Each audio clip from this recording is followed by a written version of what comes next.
بسم اللہ الرحمن الرحیم۔ السلام علیکم، میں ہوں الفام چودھری۔ آپ دیکھ رہے ہیں میرا فیس بک پیج اور یوٹیوب چینل۔ پاکستان کی سیاست میں عام ترین ڈیولپمنٹس ہو رہی ہیں اور مسلسل ڈیولپمنٹ متوقع ہیں۔ ہر آنے والا دن پچھلے دن سے زیادہ عجیب تر ہوتا جا رہا ہے کیونکہ پاکستان کی صورتحال دن بدن بدل رہی ہے۔ اس حوالے سے ہمارے ساتھ موجود ہے صدیق جان صاحب۔ ان سے جانتے ہیں کہ پاکستان کی سیاست میں کون سا بوچھال آنے والا ہے اور کیا ڈیولپمنٹ متوقع ہے۔ صدیق جان صاحب سے بات کرتے ہیں، ہمارے ساتھ ہیں۔ ناصر اقبال صاحب کہتے ہیں کہ میں نے ان کو بطور وکیل کبھی دلائل دیتے ہوئے سپریم کورٹ میں نہیں دیکھا۔ اندازہ لگائیں، جن کو کبھی سپریم کورٹ میں دلائل دیتے ہوئے نہیں دیکھا گیا، جس ایز اے وکیل وہ اب ماشاءاللہ آئینی عدالت کے جو ہے وہ ٹاپ 10 میں سے ایک جج ہے جو آئینی تشریح کے فیصلے کریں گے۔ اور آئینی عدالت کے بارے میں یہ کہا گیا ہے، لکھا گیا آئین میں، کہ دنیا کی کسی ملک کا کوئی فیصلہ ان کے اوپر بائنڈنگ نہیں ہے۔ پاکستان کی تاریخ کے 78 سالہ تاریخ کے فیصلوں میں سے کوئی فیصلہ ان کے اوپر بائنڈنگ نہیں ہے، بلکہ ان کے فیصلے سپریم کورٹس میں تمام عدالتوں کے اوپر بائنڈنگ ہیں۔ اس کے بعد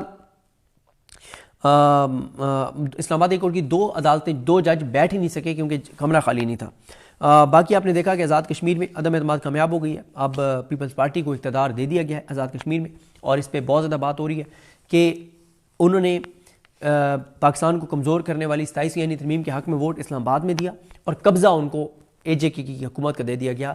اے جے کے لوگ کیا اتنے غیر اہم ہیں؟ کیا وہ دوسرے درجے کے شہری ہیں؟ کیا ان کی یہ حیثیت ہے؟ کیا ان کا یہ آپ کے نزدیک ان کی اوقات ہے؟ کیا یہ ان کی عزت ہے آپ کے نزدیک کہ آپ وہاں کے لوگوں کو کہہ رہے ہیں کہ کیونکہ پیپلز پارٹی نے یہاں پہ پاکستان کو کمزور کرنے والی 27ویں آئینی ترمیم کے حق میں ووٹ دیا، تو ہم ادھر تم نے ان کو ووٹ نہیں دیا لیکن ہم تمہارے اوپر ان کو مسلط کر رہے ہیں۔ پھر جب اے جے کے لوگ سوال کرتے ہیں، جو محب وطن ہیں وہ سوال کریں، تو پھر آپ کہتے ہیں کہ یہ غدار ہیں، یہ راک ایجنٹ ہیں۔ مطلب عجیب و غریب چیزیں پاکستان کے اندر چل رہی ہیں۔ اس کے بعد جنون لیگ کے راجہ فاروق حیدر نے ان سے ایک جرنلسٹ نے سوال کیا کہ کیا آپ ووٹ ڈالیں گے، تو انہوں نے ان سے موبائل چھین لیا کہ ہاں ووٹ ڈالیں تو آئے ہوں، اور کس لیے آئے ہوں۔ ظاہر ہے آپ جب نواز شریف لیٹ گیا ہے تو راجہ فاروق حیدر صاحب بیچارے کیا کریں؟ نواز شریف جب لیٹ گیا ہے اور نواز شریف نے لیٹ کے کہا ہے کہ ووٹ دینا ہے تو دینا ہے۔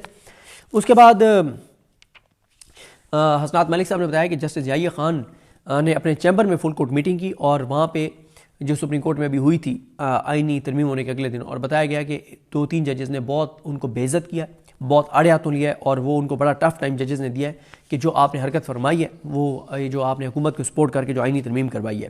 اور عائشہ ملک صاحبہ اور منیب اختر صاحب اس فل کورٹ میٹنگ میں نہیں گئے۔ اب آ جائیں جناب کچھ اور جلدی اپڈیٹس بہت امپورٹنٹ ہیں۔ جمال خان مندوخیل صاحب بہت ناراض ہیں کیونکہ انہوں نے اس نظام کو ڈیلیور کیا، لیکن جمال خان مندوخیل صاحب جو ہیں ان کو آئینی عدالت میں نہیں لے جایا گیا۔ انہوں نے کل ریمارکس دیے ہیں جو بڑے امپورٹنٹ ہیں۔ یہ جو الزام لگایا جاتا ہے کہ تیرہ میں بہت زیادہ چرس جو ہے وہ کاشت ہو رہی ہے، اور سہیل آفریدی صاحب پہ الزام لگتا ہے اور کے پی پہ الزام لگتا ہے۔ تو کے پی پہ 3-4 الزامات لگتے ہیں، ان کا آج میں آپ کو بتاؤں گا کیا ان کے اوپر چیزیں، اس کے کاؤنٹر کیا حقائق سامنے آئے۔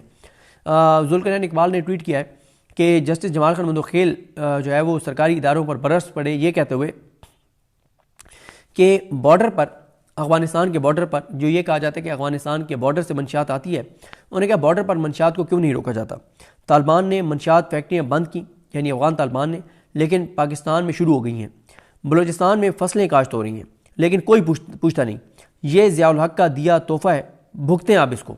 یعنی اب ان کو ضیاء الحق بھی یاد آ گیا ہے، چرس بھی ان کو یاد آ گئی ہے کہ بلوچستان میں ہو رہی ہے۔ اس سے پہلے سب اچھا تھا جب تک یہ آئینی بینچ میں تھے اور حکومت کے حق میں ہر فیصلہ تقریباً انہوں نے دیا ہے سوائے 2-3 کے۔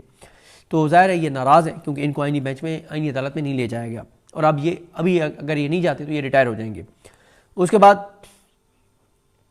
ایک اور اپڈیٹ ہے کہ تحریک لبیک نے جو بشرا بی بی صاحبہ کے خلاف دی اکانومسٹ میں خبر چھپائی گئی ہے جو ان کے میگزین میں، اور اس پہ پروپیگنڈا کیا گیا، اس پہ تحریک لبیک نے ایک بیان جاری کیا ہے جس میں کہا گیا ہے کہ ترجمان تحریک لبیک پاکستان نے جاری کردہ بیان میں ملک کے عزیز پاکستان کے اندرونی معاملات پر تبصرہ کرتے ہوئے کہا ہے کہ ناجائز حکومت اپوزیشن لیڈرز پر دباؤ ڈالنے کے لیے ان کی گھریلو خواتین کو فسطائیت کا نشانہ بنا رہی ہے۔ کبھی حافظ سعد حسین رضوی کی والدہ، اہلیہ اور بہنوں کو گرفتار کر لیا جاتا ہے، جبکہ دوسری طرف ایک جیل میں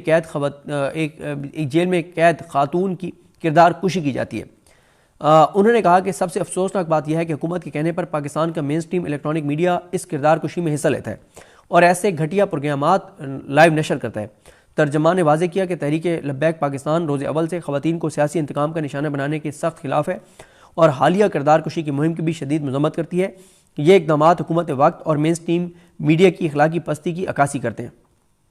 ایک اور حقیقت جی بلوچستان کے حوالے سے الزام کے پی پہ لگتا ہے کہ کے پی میں گورننس ٹھیک نہیں ہے۔ D G S P R صاحب نے بھی پریس کانفرنس کر کے کہا کہ صرف کے پی میں گورننس کا مسئلہ ہے، باقی صوبے تو بہت شاندار چل رہے ہیں۔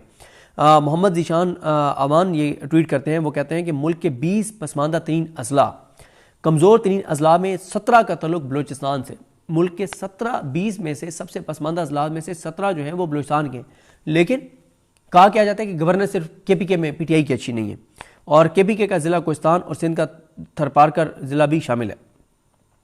خالد جمیل صاحب نے ایک ریئلٹی بیان کی ہے، وہ کہتے ہیں کہ بنگلہ دیش کی معاشی ترقی 5%، برآمدات $60 ارب، ہماری میرا خیال ہے 20-22 ارب ڈالر ہے، اور ان کی برآمدات کتنی تھی؟ $60 ارب، اور سرمایہ کاری $22 ارب، فی کس آمدنی $2700، بے روزگاری صرف 3%، غربت 800%۔ پھر بھی انسانیت کے خلاف جرائم پر قومی مجرم کو سزائے موت سنا دی گئی۔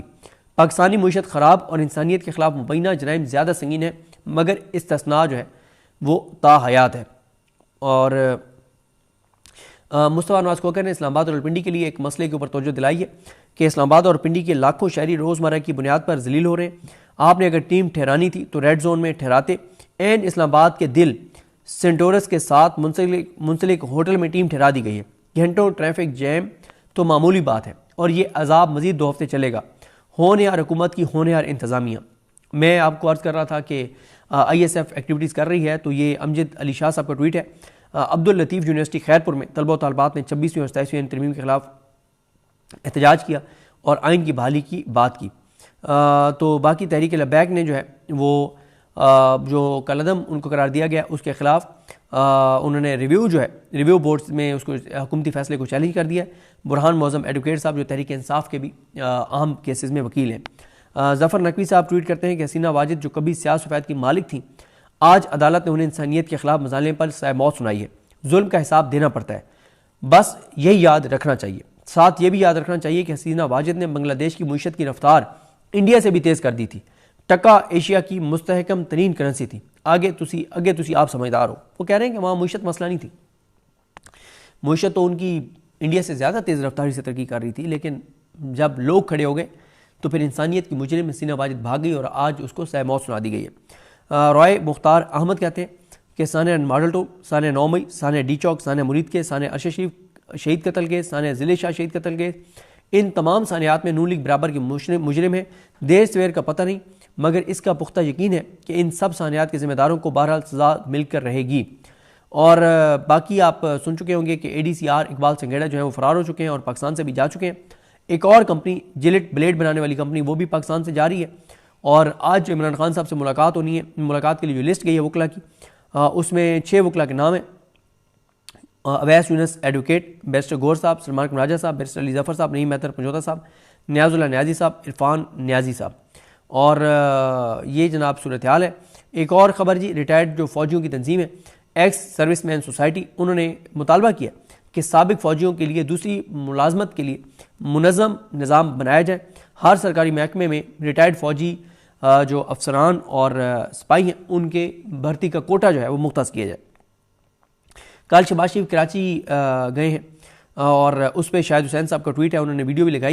جی بالکل، جس طرح سے آپ نے سنا کہ صدیق جان صاحب نے پاکستان کی سیاسی ڈیولپمنٹ کے حوالے سے اہم ترین حقائق ہمارے سامنے رکھے اور بتایا کہ اس وقت کون سی کمپرومائزڈ قیادت ہے جو عمران خان صاحب کی پیڑ میں جھولا گھونپ رہی ہے، اور پاکستان کی دیگر سیاسی جماعتوں کا اس وقت سیاست کے اندر کیا کردار ہے۔ اب تک کے لیے اتنا ہی، اپنے میزبان کو اجازت دیجیے۔ پاکستان زندہ باد۔